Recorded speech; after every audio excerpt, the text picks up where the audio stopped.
Right now this exposure looks a little dark even though I have it correctly metered. Right now this exposure looks a little dark even though I have it correctly metered. Right now this exposure looks a little dark even though I have it correctly metered. Correctly metered. Correctly metered. Correctly metered. EMIP, you heard that? Correctly metered. Right here is my Sekonic L358 light meter. I don't use this thing. Why?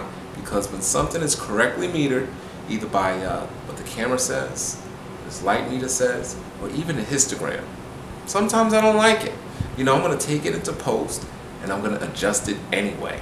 So what I like to do is look on the back of the camera and I adjust it to taste. My light meter is my eyes, what I like. Sometimes I'm shooting a scene where I think it should be a little lighter. Sometimes I'm shooting a scene where I think the exposure should be a little darker than what the camera is telling me or this thing is telling me. So I don't use this thing. I hope it didn't break. Well, anyway, this is a quick video on how I do my exposure settings. I will adjust the camera to what it says, and then from there I'll kind of look at the back of the camera and then kind of say, well, I think it needs to be a little lighter, I think it needs to be a little darker.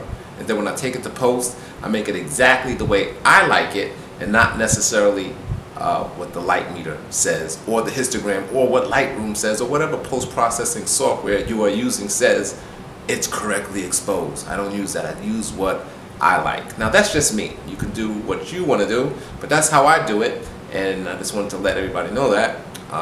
My meter is what I see with my two eyes. That's it for this video. Thank you for watching. EMIP out.